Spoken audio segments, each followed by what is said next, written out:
Camerounais, mes chers compatriotes, au cours de l'année qui s'achève, notre pays a été confronté à de nombreux défis.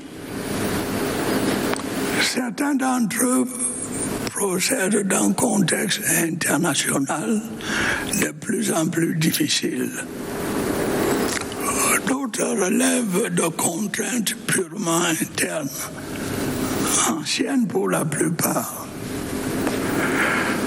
Je voudrais d'entrée de jeu vous assurer que malgré cette conjoncture difficile, nous avons continué à faire face ensemble, comme la nation unie et soudée que nous avons toujours été, les yeux rivés vers un objectif, le seul qui importe, le progrès. Comme par le passé, la conjoncture internationale a pesé de manière notable sur notre situation interne. La persistance de la guerre dans l'Est de l'Europe a continué de perturber les circuits d'approvisionnement du marché mondial des produits de grande consommation. Les prix des denrées alimentaires et les cours des ressources énergétiques n'ont dès lors pas cessé d'augmenter, en même temps que se durcissaient les conditions d'accès au financement extérieur. La résurgence en octobre dernier du conflit israélo-palestinien a exacerbé les clivages au sein de la communauté internationale et accapare désormais son attention. Cette situation, comme il fallait s'y attendre, a eu des répercussions négatives sur notre pays. Elle a entraîné une augmentation généralisée des prix des produits de grande consommation et par conséquent du coût de la vie. Elle a également généré des pénuries diverses, y compris en ce qui concerne les produits pétroliers. Mes chers compatriotes, les difficultés que je viens d'évoquer n'ont en rien entamé ma détermination à œuvrer au bien-être des populations qui m'ont fait et continuent de me faire massivement confiance, loin s'en faut. Malgré le contexte défavorable, le gouvernement a, sous mon autorité, poursuivi son action avec une détermination accrue. Les efforts méritoires engagés après la pandémie du Covid-19 en vue de la reprise économique ont produit des résultats appréciables. La résilience de notre économie s'est confirmée. À preuve, notre taux de croissance a continué de progresser et est estimé à 3,9% en 2023, grâce notamment aux performances du secteur non pétrolier. Les mesures de soutien à la consommation mises en œuvre par le gouvernement ont permis de maîtriser l'inflation et de la stabiliser à environ 6,7%. L'exécution de multiples projets s'est poursuivie ou a été lancée dans différents domaines afin de répondre aux aspirations des populations et d'améliorer leur bien-être. Je voudrais m'attarder quelque peu sur les secteurs les plus sensibles. Le projet d'alimentation en eau potable de la ville de Yaoundé et ses environs à partir du fleuve Sanaga est quasiment achevé. Sa mise en service prochaine permettra de résorber substantiellement le déficit en eau potable de la ville de Yaoundé. Les études relatives au projet d'adduction d'eau potable à Douala et ses environs sont bien avancées. À terme, cette ville bénéficiera de 400 000 mètres cubes d'eau supplémentaires par jour. Par ailleurs, le gouvernement a engagé la remise à niveau des stations de production d'eau potable dans plusieurs villes secondaires, à l'instar de Tchang, Yabassi, Karoaboula, etc. Les efforts nécessaires continueront d'être faits pour réhabiliter et étendre les réseaux de distribution de cette précieuse ressource à l'intérieur de nos villes et villages, afin de la rendre plus accessible aux ménages. Des avancées considérables ont également été enregistrées dans le secteur de l'électricité, en vue de résorber le déficit énergétique de notre pays. Environ 44 000 panneaux solaires couvrant 40% des besoins d'électricité dans nos 3 régions septentrionales ont été installés.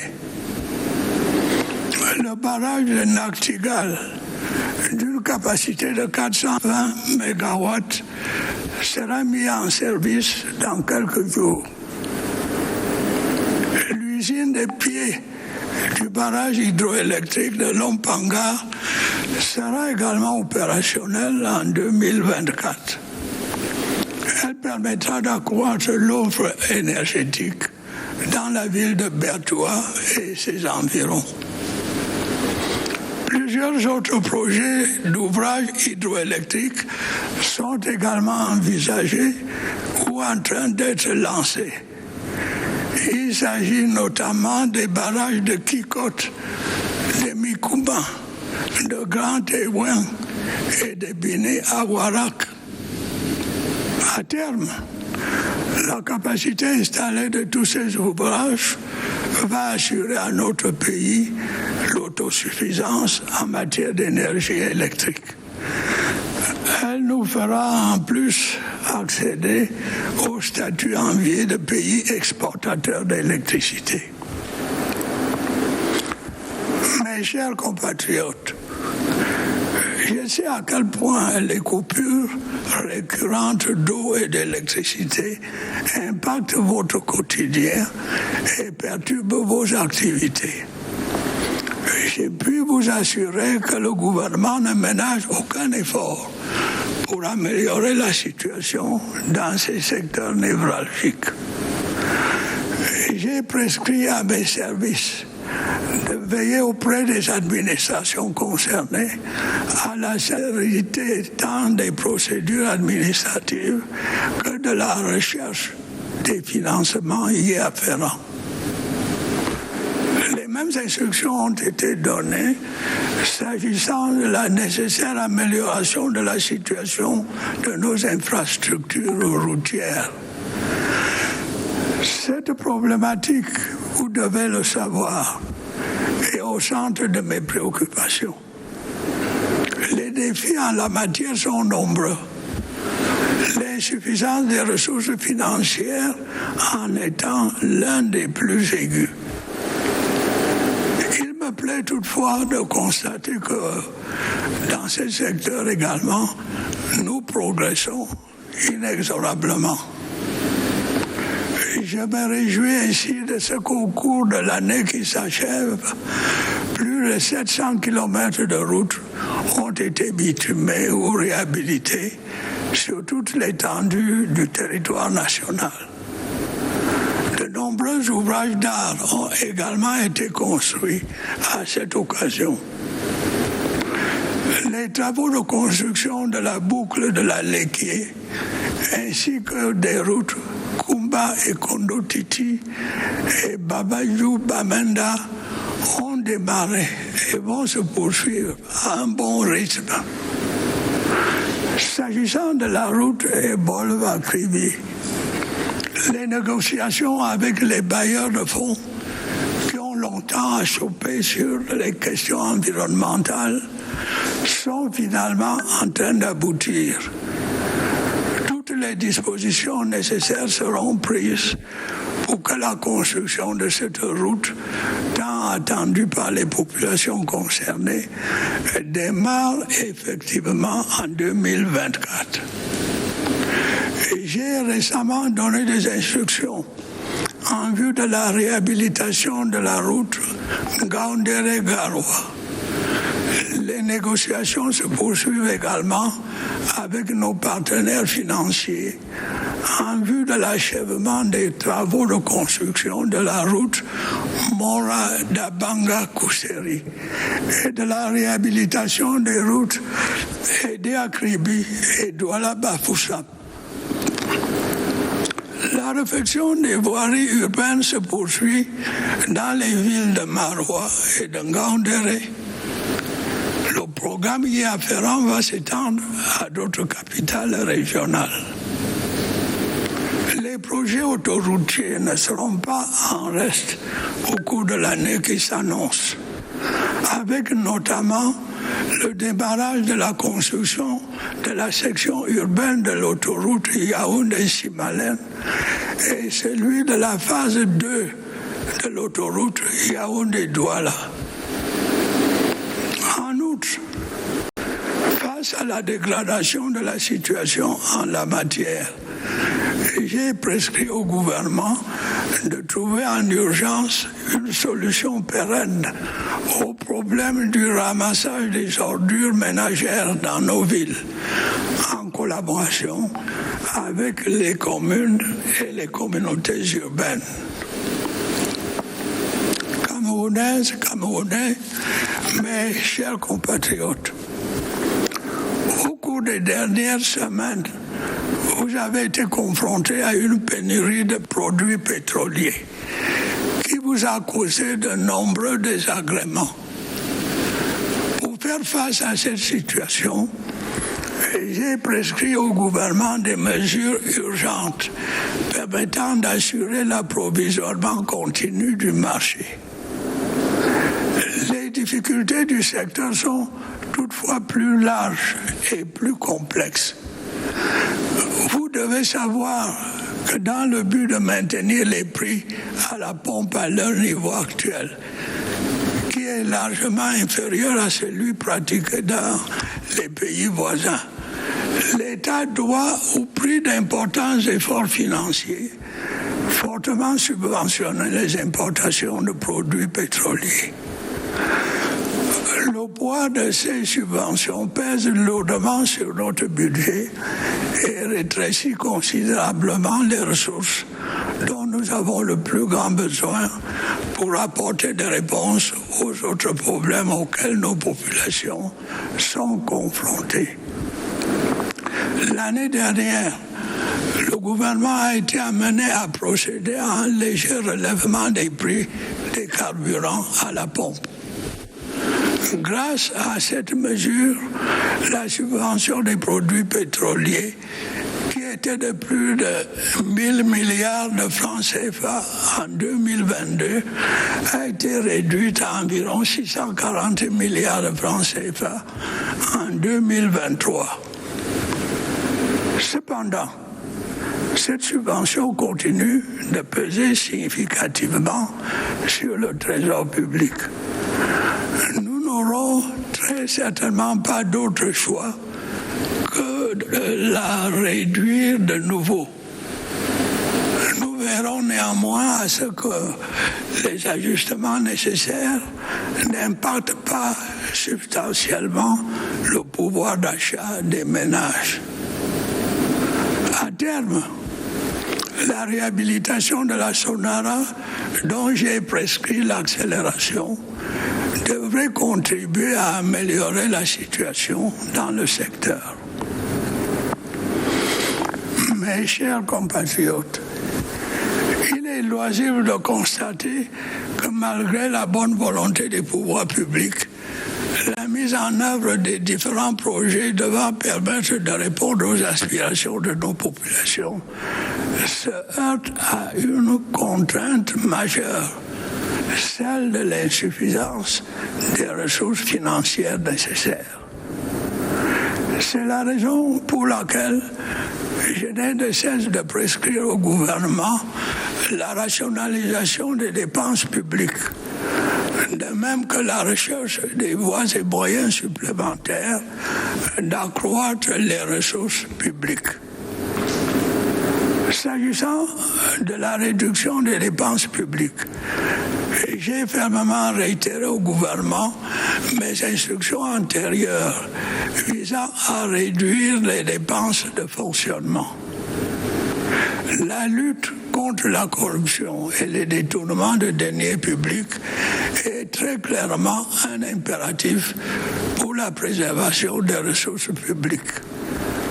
Elle va connaître une intensification notable au cours de l'année qui s'annonce. Le plan triennal intégré d'import-substitution pour la période 2024-2026 que j'ai prescrit au gouvernement participe également de mon souci de permettre à notre pays d'économiser de précieuses ressources. Ce plan, en renforçant notre souveraineté alimentaire, devrait réduire l'impact négatif des importations sur notre balance commerciale. Le déficit y afférent est évalué à un peu plus de 1 500 milliards de francs CFA par an. S'agissant de l'accroissement des ressources publiques, il est nécessaire d'explorer de nouvelles pistes face aux contraintes inhérentes à l'élargissement de l'assiette fiscale et à la baisse drastique des recettes pétrolières. La mine solide, en particulier l'or, nous semble constituer à cet égard une niche exceptionnelle de ressources financières. Notre pays dispose en effet d'importantes réserves minières non exploitées que nous devons valoriser. Je me réjouis du démarrage des projets miniers que j'ai annoncé l'année dernière concernant l'exploitation des gisements de fer de Kribi-Lobé, Pipidi Grand Zambi et Mbalam Nabeba. L'amélioration du climat des affaires est à l'évidence une condition essentielle à l'attraction des investissements étrangers, ainsi qu'à la création d'un secteur privé vigoureux, susceptible, grâce à une création dynamique d'emplois et de richesses, de faciliter notre accession à l'émergence. La confiance dans le système judiciaire participe inévitablement de la perception du climat des affaires. La justice est, comme vous le savez, l'un des piliers de l'état de droit. Il est donc impératif qu'elle agisse en toute impartialité et soit imperméable aux interférences de toute nature. Je voudrais vous assurer qu'en tant que garant de son indépendance, je continuerai à prendre toutes les mesures nécessaires à son bon fonctionnement. Mes chers compatriotes, permettez-moi à présent de dire quelques mots sur le secteur de l'éducation nationale. Malgré les efforts du gouvernement, la sérénité n'y est en effet pas complètement revenue. Pourtant, des efforts méritoires ont, de l'avis même des concernés, été consentis par le gouvernement à cet égard. En dehors des nombreuses mesures de divers ordres qui ont été prises par les administrations concernées, plus de 72 milliards de francs CFA ont été débloqués en 2023 pour prendre en charge les dépenses y afférentes. Une provision complémentaire de 102 milliards de francs CFA a également été constituée dans le budget de l'État au titre de l'exercice 2024 afin d'apurer les dépenses résiduelles. Il sera dès lors difficilement admissible que l'éducation de nos enfants continue d'être prise en otage par une frange d'enseignants dont les motivations réelles semblent s'écarter des objectifs affichés. Je voudrais être clair à cet égard. Autant je suis soucieux de voir les enseignants bénéficier des conditions appropriées pour l'exercice de leur noble métier, autant je suis intransigeant pour le respect du droit à l'éducation de notre jeunesse. Des mesures fermes vont à cet égard être prises pour veiller à ce que nos enfants ne se retrouvent pas victimes d'une éducation au rabais. Un dialogue constructif se poursuivra par ailleurs avec les syndicats reconnus pour progresser sereinement vers la prise en compte des aspirations et des préoccupations des enseignants. Mes chers compatriotes, au plan sécuritaire, de nombreux accidents de la route ont continué d'endeuiller nos familles et de priver notre pays de ressources humaines précieuses. Je voudrais le dire clairement, cela n'est pas acceptable. J'en appelle une fois de plus au sens des responsabilités des conducteurs et des propriétaires des agences de voyage. Toutes les mesures nécessaires doivent être prises pour assurer la sécurité des passagers et des autres usagers de la route.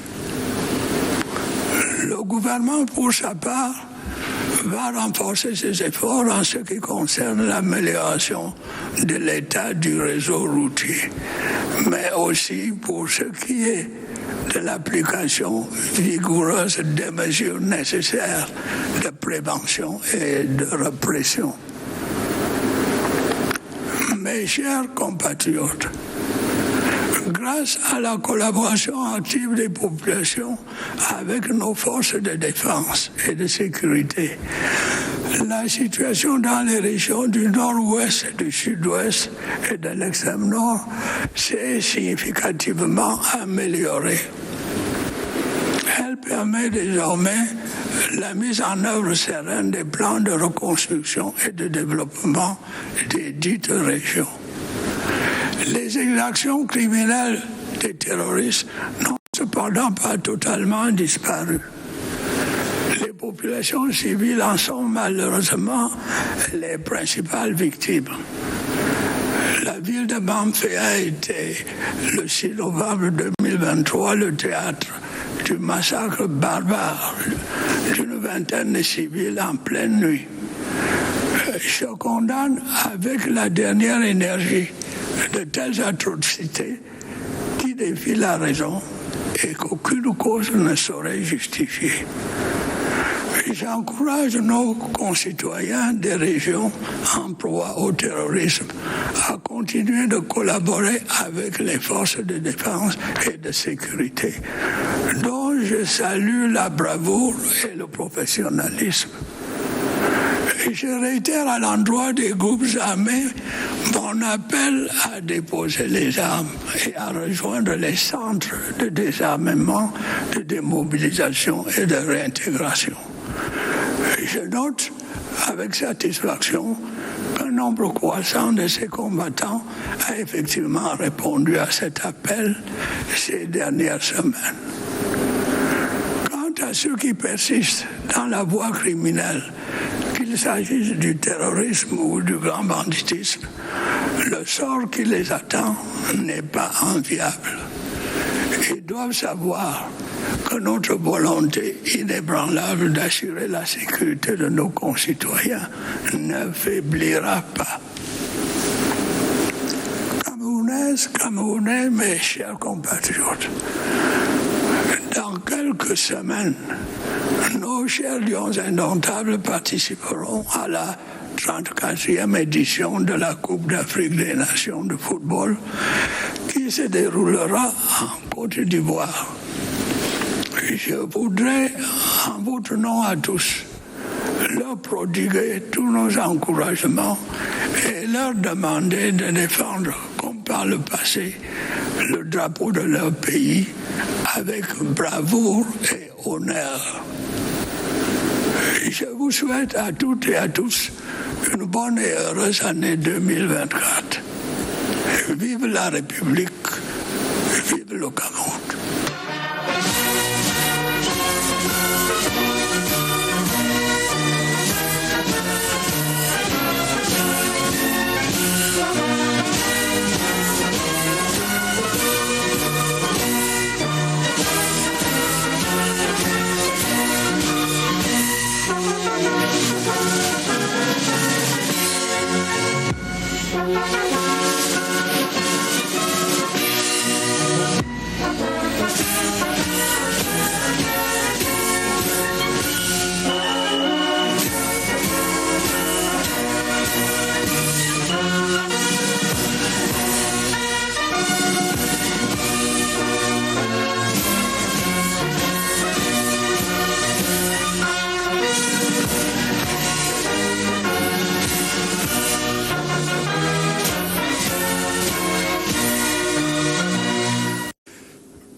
Camerounais, fellow Cameroonians, my dear compatriots, over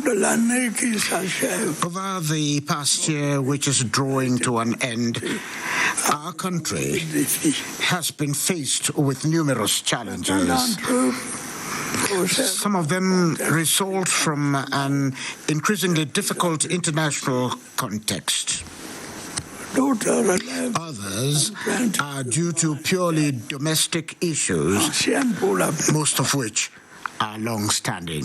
I would like to start by assuring you that in spite of this difficult situation, we continued to cope together like the united and close-knit nation that we have always been. Our eyes riveted on a single objective, the only one that matters, namely progress.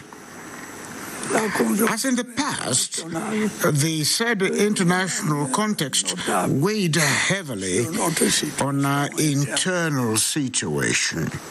The lingering war in Eastern Europe continued to disrupt the supply channels of the global consumer products market. Foodstuff and energy resource prices thus continued to rise as the conditions for accessing external financing tightened. The resurgence last October of the Israeli-Palestinian conflict worsened the rift within the international community, and it's now monopolizing its attention. As expected, such a situation adversely impacted our country.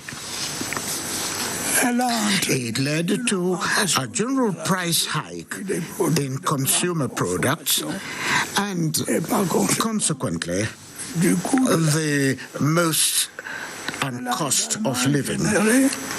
It also resulted in various types of shortages, including a shortage of petroleum products. My dear compatriots, The difficulties that I have just mentioned in no way dampened my resolve to work for the well-being of our population, who, without any doubt, massively trusted and continue to trust me.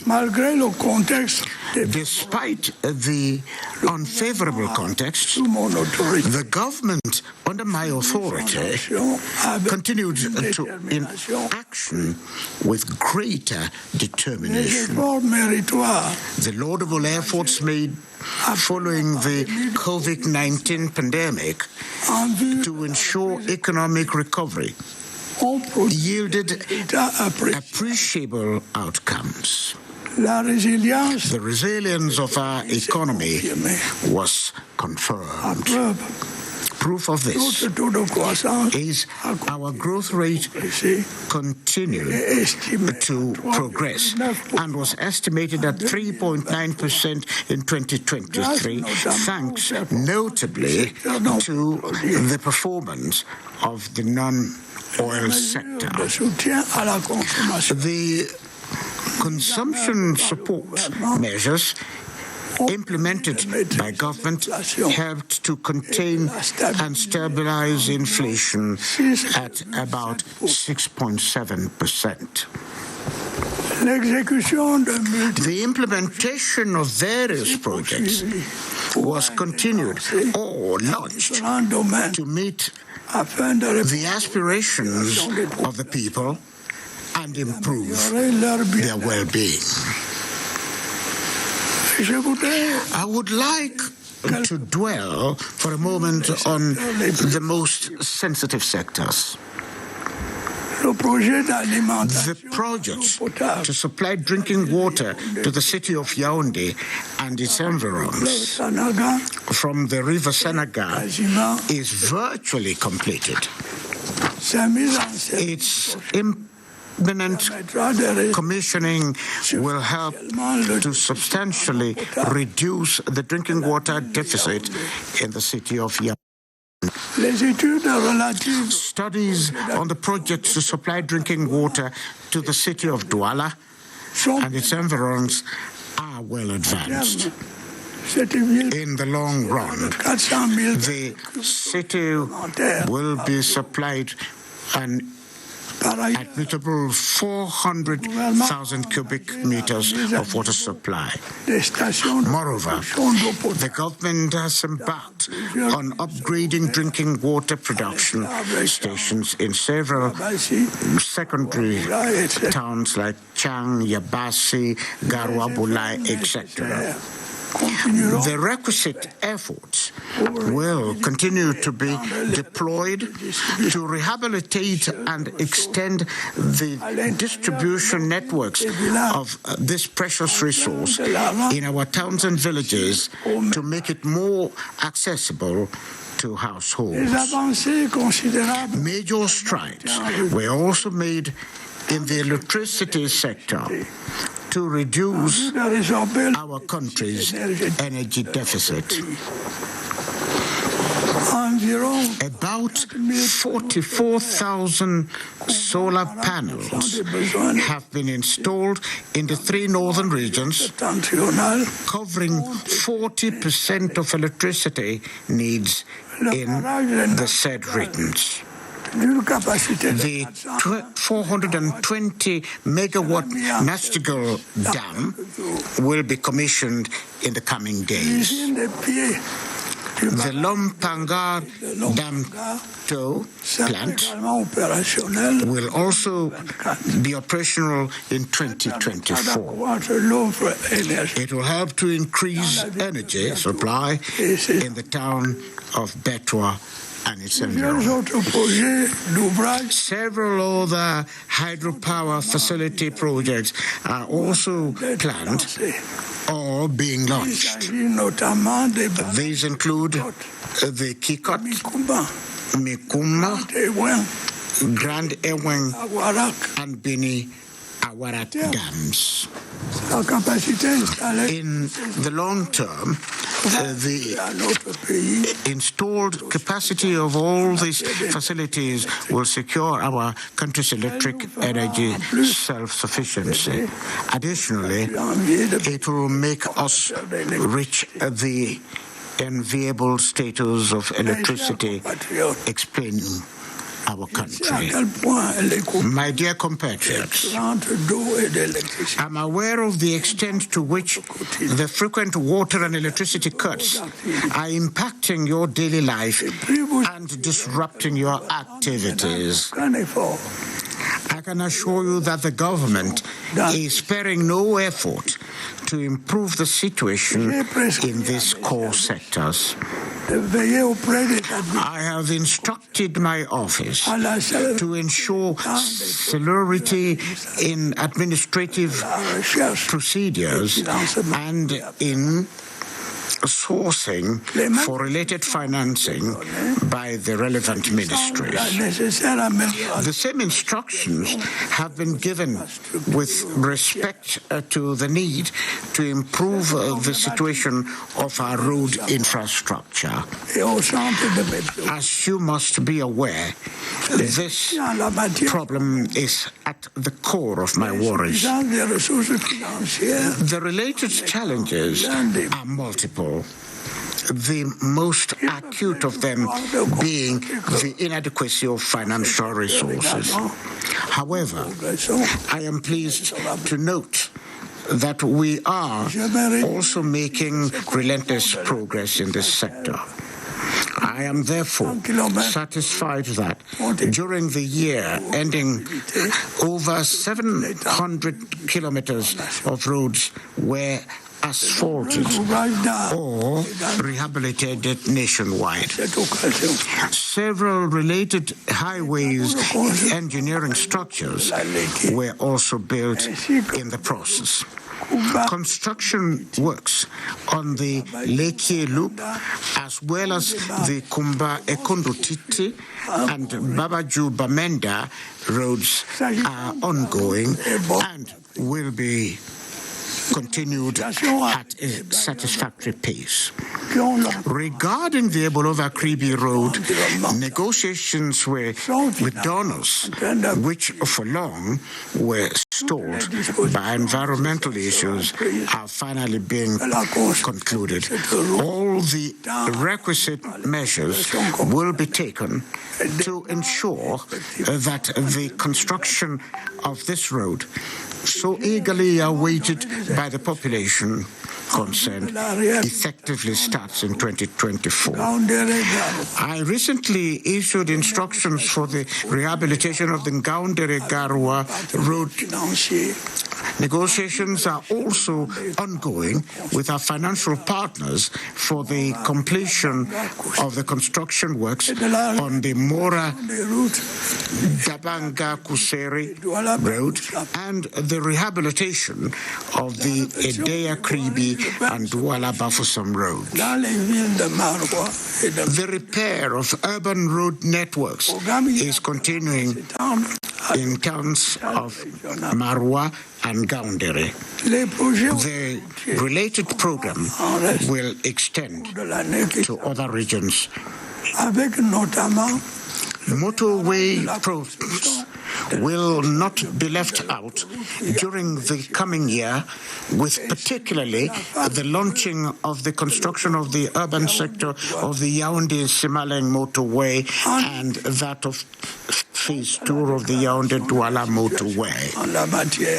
Additionally, faced with the worsening situation, I have instructed the government to urgently find a lasting solution to the problem of household garbage collection in our cities, in collaboration with councils and city councils.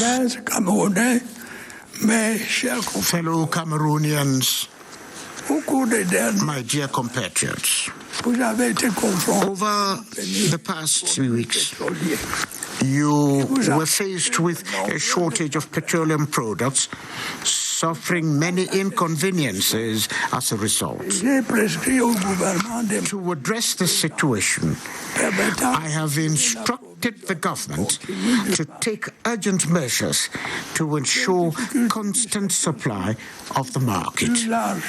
However, the challenges in the sector are broader and more complex. You must be aware that to maintain pump prices of fuel at their current levels, which are far below those in neighboring countries, the state has to make huge financial sacrifices to subsidize petroleum product imports. The burden of these subsidies weighs heavily on our budget and significantly reduces the much-needed resources to address their problems facing our people. Last year, the government increased slightly the pump prices of fuel. As a result, the subsidy on petroleum products decreased from 1,000 billion CFA francs in 2022 to around 640 billion CFA francs in 2023. However, this subsidy continues to weigh heavily on public coffers. Though we will most certainly have no choice but to reduce it further, we will ensure that the requisite adjustments do not significantly impact the purchasing power of households. Ultimately, the rehabilitation of Sonara, which must be expected as I have instructed, should help to improve the situation in this sector. My dear compatriots, despite the government's goodwill, it is clear that the implementation of various projects to meet our people's aspirations faces a major impediment, namely inadequacy of the required financial resources. This is why I have repeatedly ordered the government to streamline public spending and find new ways and means of boosting public resources. Regarding the reduction of public spending, I have strongly reiterated my previous instructions to the government to reduce recurrent expenditure. Actions implemented to combat corruption and misappropriation of public funds are essential for protecting public resources. They will be intensified in the coming year.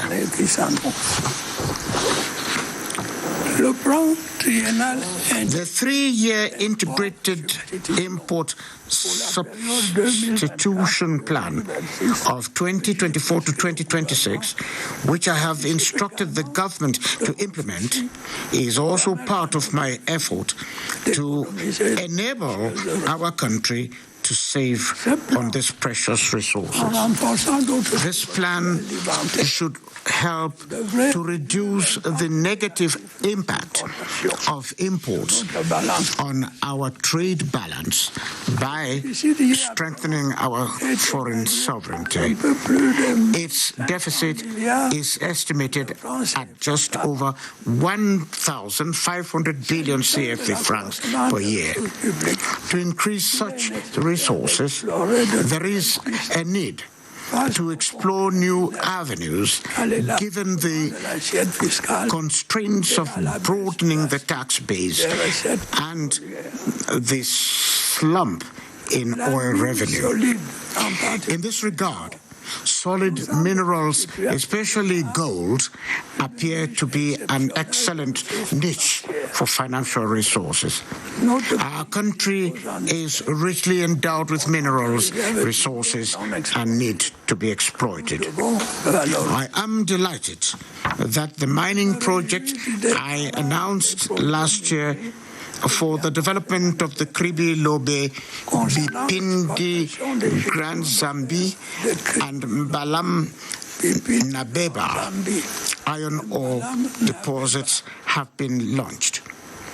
Improving the business climate is clearly a prerequisite for attracting foreign investment and creating a robust private sector that should facilitate our transition to emergence through dynamic job and wealth creation.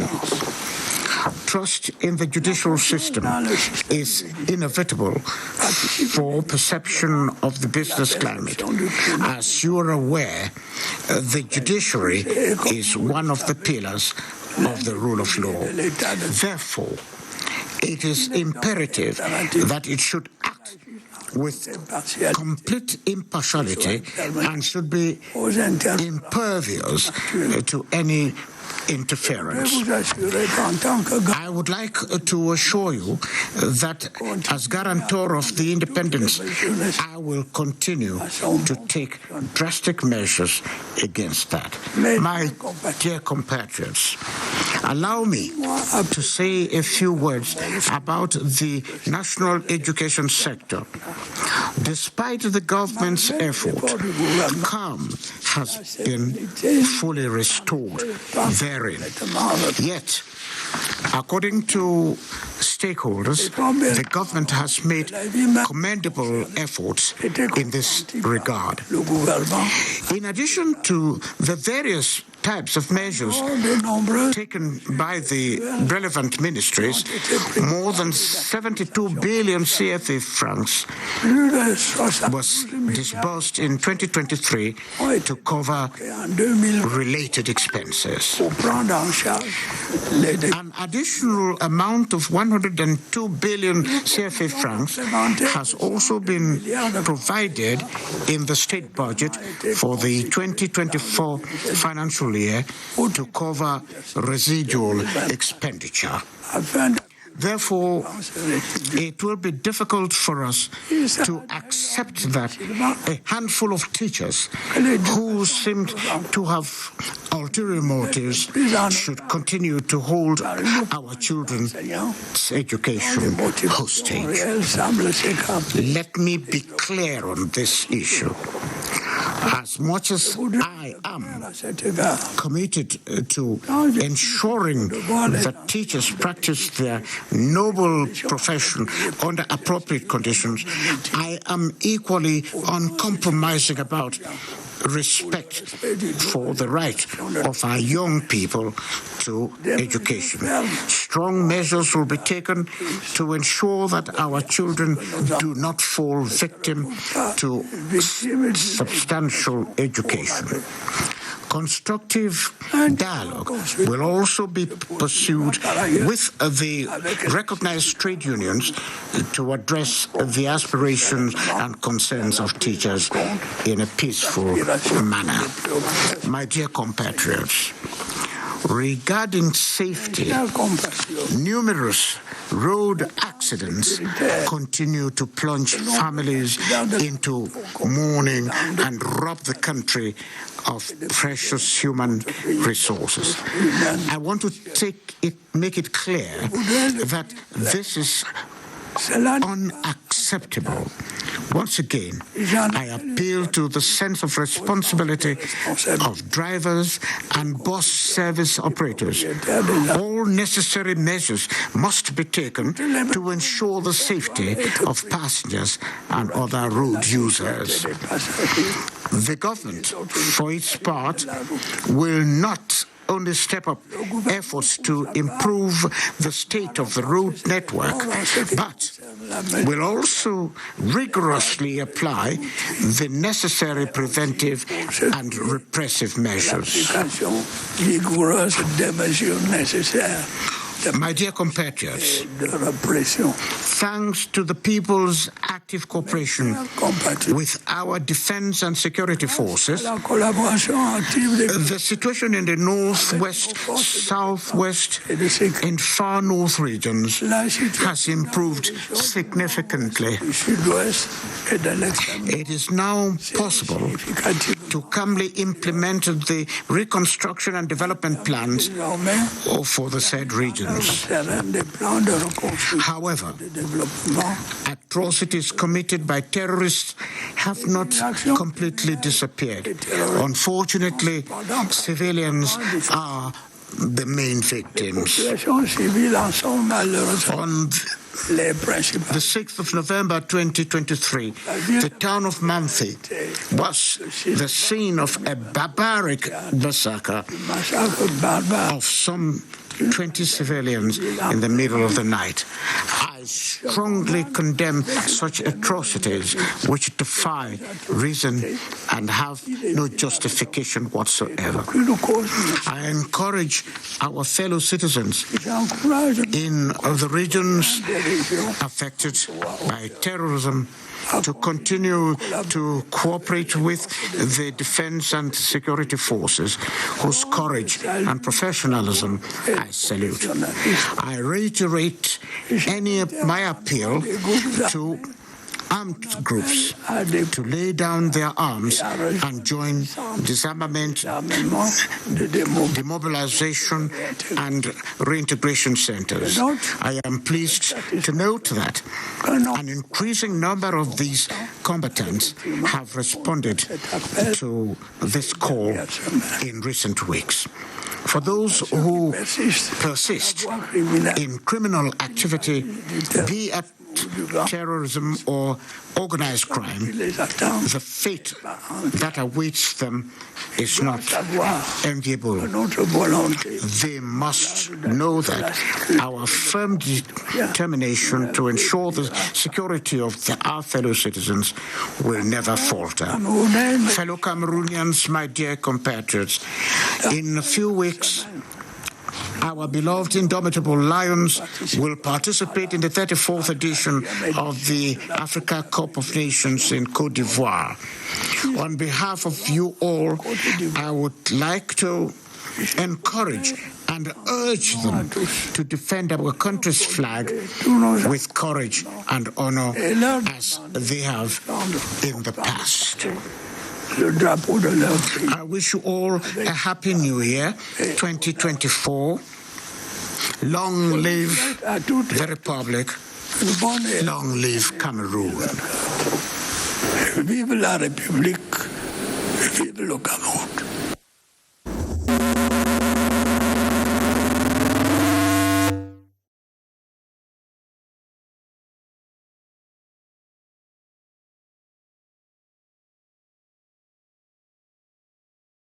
Plateau spécial dédié donc